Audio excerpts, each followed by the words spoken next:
Pelatihan pemahaman dasar masalah produksi. Pertama, definisi masalah produksi dalam QMS. Pengertian masalah produksi.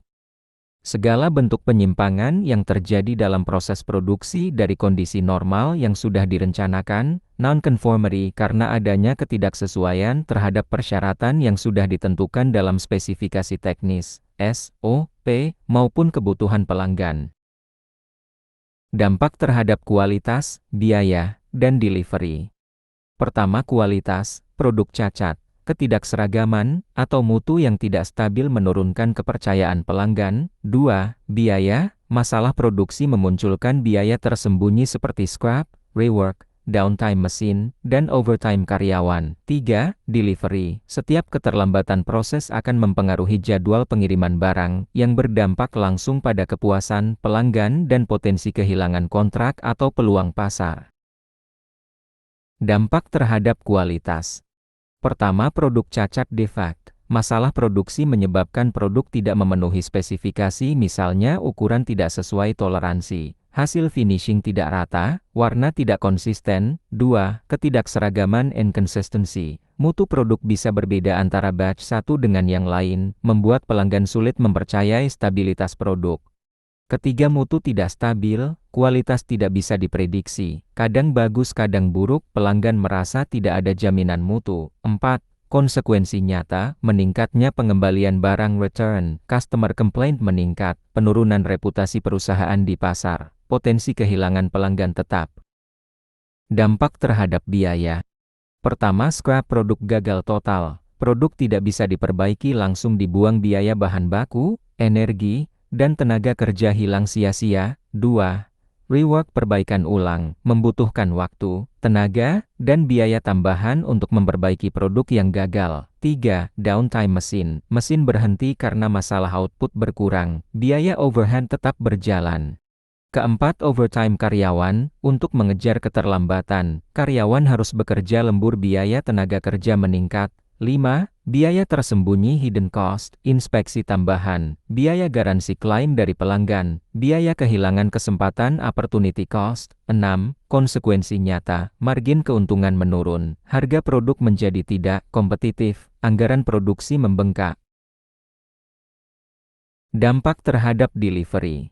Pertama, keterlambatan proses. Jika ada bottleneck atau mesin breakdown, seluruh alur produksi terganggu. 2. Tidak tercapainya jadwal pengiriman, barang tidak sampai sesuai waktu yang dijanjikan ke pelanggan. 3. Gangguan supply chain, jika keterlambatan terjadi di satu titik, bisa berdampak pada mitra atau logistik lain, efek domino. Ketiga, konsekuensi nyata, turunnya tingkat kepuasan pelanggan, risiko kehilangan kontrak dengan klien besar, hilangnya peluang pasar baru karena dianggap tidak reliable, denda keterlambatan late delivery penalty. Perspektif strategis dalam QMS.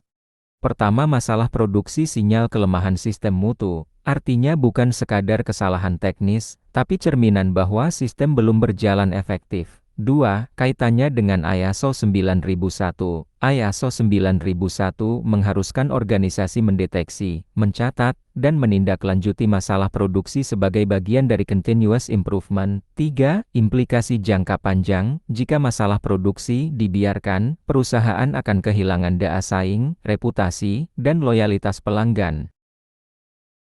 Contoh nyata masalah produksi. Pertama, industri otomotif, komponen mesin tidak presisi. Kasus, pada industri otomotif, toleransi presisi komponen mesin sangat kecil mikron. Ketidaksesuaian sedikit saja bisa menyebabkan getaran berlebih, kebocoran oli, atau performa mesin yang menurun. Contoh nyata, salah satu produsen mobil besar di dunia pernah melakukan recall massal hingga jutaan unit karena adanya masalah pada sistem pengereman yang tidak berfungsi optimal akibat komponen tidak sesuai standar. Dampak, biaya recall dan perbaikan mencapai miliaran dolar. Kerugian reputasi karena pelanggan kehilangan kepercayaan terhadap brand. Risiko hukum akibat kecelakaan yang disebabkan oleh cacat produk. Pelajaran, kontrol kualitas di setiap tahapan produksi wajib diperketat, mulai dari pemasok, supplier quality management, hingga proses akhir perakitan. Kedua, industri makanan kontaminasi bahan baku. Kasus, produk makanan sangat sensitif terhadap kebersihan dan keamanan bahan baku. Kontaminasi bisa berasal dari bahan baku yang tidak higienis, mesin produksi yang tidak steril, atau human error saat penanganan. Contoh nyata, sebuah perusahaan makanan global terpaksa menarik produk susu bubuk dari pasaran karena terdeteksi adanya bakteri berbahaya. Hal ini menimbulkan keresahan publik dan berujung pada larangan distribusi di beberapa negara. Dampaknya, penarikan produk product recall dalam skala internasional, biaya logistik dan pemusnahan tinggi, kehilangan kepercayaan pelanggan, terutama karena menyangkut keselamatan konsumen, gangguan distribusi dan menurunnya penjualan dalam jangka panjang. Pelajaran, penerapan HACCP Hazard Analysis and the Critical Control Point dan Good Manufacturing Practices GMP menjadi keharusan untuk mengurangi risiko kontaminasi. Ketiga, industri elektronik, keterlambatan pengiriman chip. Kasus, industri elektronik sangat bergantung pada komponen semikonduktor seperti chip. Sedikit keterlambatan dalam pasokan bisa menghentikan lini produksi secara total. Contoh nyata, banyak perusahaan produsen smartphone dan otomotif mengalami penundaan peluncuran produk karena krisis chip global pada 2020 sampai 2022. Dampaknya, keterlambatan peluncuran produk baru menyebabkan perusahaan kehilangan momentum pasar, kontrak dengan klien besar dibatalkan karena ketidakmampuan memenuhi jadwal, persaingan semakin ketat karena kompetitor yang mampu mengamankan pasokan mendapatkan keuntungan lebih besar. Pelajaran, pentingnya manajemen rantai pasok, supply chain management yang kuat, diversifikasi pemasok, dan strategi inventory buffer untuk mengantisipasi keterlambatan. Klasifikasi masalah produksi. 1. Berdasarkan faktor penyebab. 2. Berdasarkan jangka waktu. 3. Pentingnya klasifikasi masalah produksi. Berdasarkan faktor penyebab. Masalah teknis mesin atau technology related. Ciri, terjadi akibat keterbatasan atau kegagalan peralatan atau teknologi. Contoh, mesin sering breakdown karena jadwal perawatan tidak konsisten, parameter mesin, tekanan, suhu, kecepatan tidak sesuai standar proses, kapasitas mesin tidak memadai untuk target produksi. Dampaknya, produksi terhenti, downtime, kualitas produk tidak stabil, dan biaya maintenance meningkat. Kedua, masalah material related. Ciri, berhubungan dengan bahan baku, komponen, atau pasokan material. Contoh, bahan baku plastik yang mudah retak karena mutu rendah, material tidak sesuai spesifikasi misalnya tebal, warna, kadar kimia, suplai bahan baku terlambat sehingga menghentikan proses produksi. Dampaknya, tingkat reject tinggi, scrap meningkat, keterlambatan delivery ke pelanggan. Ketiga, masalah metode method related. Ciri, terjadi karena sistem kerja, prosedur, atau standar proses yang tidak efektif. Contoh, SOP tidak terdokumentasi dengan jelas, sehingga operator berbeda menghasilkan hasil yang berbeda. Metode kerja boros waktu, inefisiensi, instruksi kerja tidak diperbarui sesuai perubahan desain produk. Dampak, inkonsistensi mutu, produktivitas rendah, sulit melakukan traceability. Keempat, masalah manusia man-related. Ciri, terkait kompetensi, perilaku, atau beban kerja karyawan. Contoh, operator kurang terampil dalam mengoperasikan mesin modern, human error akibat kelelahan atau kurang fokus, motivasi rendah karena tidak ada insentif kinerja. Dampaknya, tingkat kesalahan tinggi, produktivitas turun, kualitas tidak konsisten. Kelima, masalah lingkungan kerja work environment related. Ciri, dipengaruhi oleh kondisi fisik maupun organisasi tempat kerja. Contoh, tata letak pabrik tidak ergonomis, material handling boros waktu, pencahayaan kurang, operator kesulitan memeriksa cacat produk, kebisingan tinggi menurunkan konsentrasi pekerja, suhu ekstrem memengaruhi kualitas material dan kesehatan pekerja. Dampaknya, kesalahan kerja meningkat, risiko kecelakaan kerja, serta menurunnya kepuasan karyawan. Berdasarkan jangka waktu. Masalah jangka pendek, incidental atau temporary problem. Ciri, terjadi tiba-tiba, biasanya bisa diatasi dengan tindakan cepat. Contoh, mesin macet di tengah proses, material habis di lini produksi, operator salah setting parameter sekali waktu. Dampaknya, mengganggu alur produksi sesaat, tapi bisa dipulihkan dengan perbaikan segera. Masalah jangka panjang systemic atau chronic problem. Ciri, pola masalah berulang, bersifat sistemik, dan butuh perbaikan menyeluruh. Contoh, tingkat scrap selalu tinggi setiap bulan, konsistensi kualitas produk menurun terus-menerus, tingkat absensi karyawan tinggi setiap minggu. Dampaknya, kerugian berulang, biaya operasional membengkak, kepercayaan pelanggan menurun. Solusi, perlu analisis akar masalah root cause analysis dan tindakan korektif jangka panjang. Pentingnya klasifikasi masalah produksi.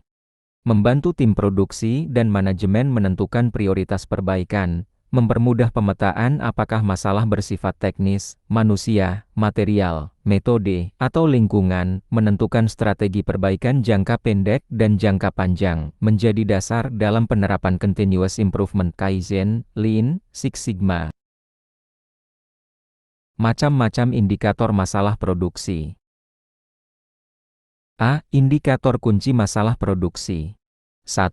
Reject produk gagal total. Definisi, produk yang dihasilkan tidak sesuai standar mutu dan tidak dapat diperbaiki lagi. Contoh, botol kaca pecah saat proses molding, dimensi komponen otomotif berbeda jauh dari toleransi sehingga tidak bisa dipasang. Dampaknya, kerugian langsung karena produk tidak bisa dijual, meningkatkan biaya scrap disposal pengelolaan limbah, menurunkan tingkat first pass yield FPY, salah satu KPI mutu produksi. Kedua, rework produk diperbaiki ulang. Definisi, produk yang tidak sesuai spesifikasi, tetapi masih bisa diperbaiki agar layak jual. Contoh, pakaian jeti yang salah jahitan diperbaiki ulang. Komponen elektronik harus disolder ulang karena jalur tidak terhubung sempurna. Dampaknya, membutuhkan tambahan waktu, tenaga, dan biaya, mengurangi kapasitas produksi efektif karena lini dipakai untuk memperbaiki, bukan menghasilkan produk baru. Risiko kualitas produk menurun walau sudah diperbaiki. Ketiga, downtime waktu henti produksi. Definisi, kondisi berhentinya proses produksi karena peralatan, material, atau faktor lain. Jenis downtime, planned downtime, misalnya perawatan rutin mesin, unplanned downtime, misalnya mesin rusak tiba-tiba, material habis, atau menunggu instruksi. Contoh, mesin injeksi plastik berhenti karena pendingin rusak. Operator menunggu material datang. Dampaknya, kapasitas produksi berkurang, produktivitas turun langsung memengaruhi KPI overall equipment effectiveness OE. Biaya meningkat karena jam kerja karyawan tidak produktif.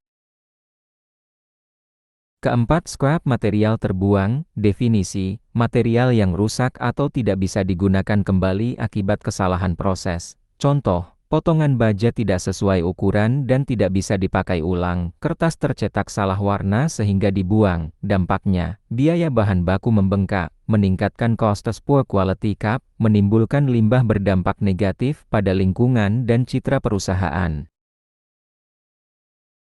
Kelima, bottleneck hambatan dalam aliran produksi. Definisi, terjadi ketika satu proses lebih lambat dibanding proses lainnya, sehingga menahan arus produksi. Contoh, proses pengecatan butuh 10 menit per unit, sementara proses perakitan hanya 3 menit per unit menimbulkan antrean. Bagian QC hanya punya satu mesin uji, padahal output produksi tinggi. Dampaknya, mengurangi throughput kecepatan output total, memperpanjang waktu tunggu lead time, menyebabkan keterlambatan delivery ke pelanggan. B. Dampak besar ke organisasi. Produktivitas. Semua indikator di atas langsung mengurangi hasil produksi bersih, biaya operasional, reject, rework, scrap, downtime menambah biaya tersembunyi hidden cost yang sering tidak disadari, kualitas, konsistensi mutu turun, tingkat klaim pelanggan dan return product meningkat, delivery, bottleneck dan downtime memperlambat pengiriman, mengurangi kepuasan pelanggan, reputasi bisnis. Jika masalah berulang, pelanggan bisa beralih ke kompetitor. C. Pemantauan dengan KPI Key Performance Indicator. First Pass Yield FPY, mengukur persentase produk yang lolos sekali jalan tanpa rework. Overall Equipment Effectiveness OE, mengukur efektivitas mesin availability, performance, quality, scrap rate, persentase material terbuang dari total input, downtime ratio, persentase waktu berhenti dari total waktu produksi, on-time delivery OTD, persentase pengiriman tepat waktu ke pelanggan. Teknik identifikasi masalah di lantai produksi. A. Pentingnya identifikasi masalah produksi. Identifikasi masalah adalah langkah awal dalam siklus problem solving PDCA atau DMAEC. Kesalahan dalam tahap ini bisa membuat solusi yang diambil tidak tepat sasaran. Tanpa identifikasi yang benar, perusahaan hanya memperbaiki gejala, bukan akar penyebab. Dengan identifikasi yang tepat, tindakan korektif bisa fokus, biaya efisien, dan hasil berkelanjutan. B. Cara identifikasi masalah di lantai produksi. 1. Observasi langsung. Gembawok, supervisor, engineer, atau manajer turun langsung ke lantai produksi go to the gemba. Tujuan, melihat kondisi nyata, mendengar langsung keluhan operator, mencatat perilaku mesin dan aliran material. Contoh, melihat antrean produk setengah jadi di depan mesin, indikasi bottleneck. 2. Analisis data produksi. Data KPI menjadi sumber objektif untuk mendeteksi masalah. KPI yang umum digunakan: reject rate menunjukkan masalah mutu, downtime dan OEE mengukur keandalan mesin, cycle time mendeteksi keterlambatan atau inefisiensi. Contoh, data OEE turun konsisten dalam 3 bulan, perlu investigasi apakah karena mesin tua atau operator kurang terlatih. Ketiga, non-conformity report NCR. Setiap penyimpangan dari standar SOP, spesifikasi, atau regulasi wajib dicatat. NCR mencakup deskripsi masalah, lokasi, waktu, produk terkait, dan siapa yang menemukan. Fungsi NCR, dokumentasi formal agar masalah tidak diabaikan, dasar untuk analisis akar penyebab, root cause analysis. Keempat, feedback dari operator produksi. Operator adalah orang pertama yang bersentuhan dengan masalah. Melibatkan operator dalam daily meeting bisa membuka informasi penting yang tidak terekam data. Contoh, operator melaporkan bahwa mesin sering macet saat suhu ruangan terlalu tinggi. Kelima, audit internal dan quality patrol. Audit berkala terhadap SOP, metode kerja, dan pencatatan produksi. Quality patrol dilakukan oleh tim QA untuk mengecek kualitas secara acak di lapangan. Keenam, penggunaan alat visual dan digital. Andon sistem lampu indikator mesin menunjukkan status hijau normal, kuning berhenti sementara, merah masalah. Dashboard produksi digital real time menampilkan scrap, downtime, dan output. Check sheet dan Pareto chart, alat dasar QC untuk mencatat dan mengklasifikasikan masalah. C. Tujuan utama identifikasi masalah. 1.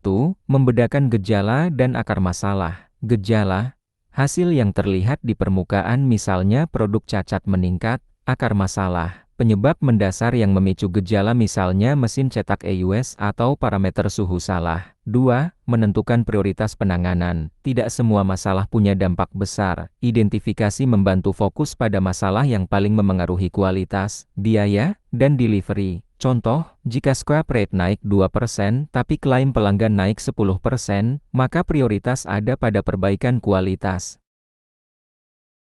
Ketiga, mencegah terulangnya masalah. Identifikasi yang tepat memberi dasar untuk corrective action dan preventive action. CAPA. 4. Mendukung continuous improvement. Setiap masalah adalah peluang untuk belajar dan memperbaiki proses.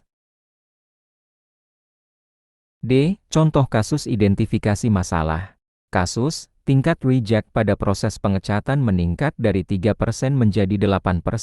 Observasi, banyak produk yang warnanya belang. Data, downtime mesin spray meningkat 20% bulan ini. NCR, catatan menunjukkan nozzle semprot sering tersumbat. Feedback operator, operator menyebutkan filter udara jarang dibersihkan. Kesimpulan identifikasi, masalah bukan hanya produk cacat gejala, tetapi perawatan mesin cat tidak dilakukan rutin. Akar masalah. E. Hubungan identifikasi dengan QMS. Clause ISO 9001/2015 terkait. Clause 9,1 Monitoring, Measurement, Analysis, and Evaluation Data KPI. Clause 10,2 Non-Conformity and Corrective Action pencatatan NCR, artinya, identifikasi masalah produksi bukan sekadar teknis, tetapi juga kewajiban dalam sistem manajemen mutu. Analisis dasar masalah produksi. A. Pentingnya analisis masalah produksi. Setelah masalah berhasil diidentifikasi bab 6, langkah selanjutnya adalah melakukan analisis akar penyebab root cause analysis. Tanpa analisis yang baik, perbaikan hanya akan bersifat sementara quick fix. Analisis akar masalah memastikan tindakan korektif menyelesaikan penyebab utama, bukan hanya gejala. Dampaknya, kualitas meningkat, biaya turun, produktivitas stabil. B. Metode analisis dasar masalah. Pertama, metode 5 whys. Metode sederhana tapi efektif untuk menggali akar masalah dengan cara bertanya mengapa secara berulang minimal 5 kali. Tujuan, menemukan penyebab mendasar, bukan sekadar gejala. Langkah-langkah, definisikan masalah dengan jelas. Tanyakan mengapa masalah ini terjadi. Dari jawaban, tanyakan lagi mengapa, hingga 5 kali atau sampai akar penyebab ditemukan. Validasi akar penyebab dengan data atau lapangan. Contoh, masalah, produk cacat. Mengapa, mesin tidak presisi? Mengapa, komponen mesin EUS? Mengapa, maintenance jarang dilakukan? Mengapa, tidak ada jadwal preventif? Mengapa, sistem maintenance belum terintegrasi dengan jadwal produksi? Akar masalah, tidak adanya sistem perawatan preventif yang terjadwal. Kedua, diagram Ishikawa-Fishbone Cause and Effect Diagram digunakan untuk mengelompokkan penyebab masalah berdasarkan kategori 5M, kadang ditambah measurement dan environment jadi 6M7M. Kategori 5M.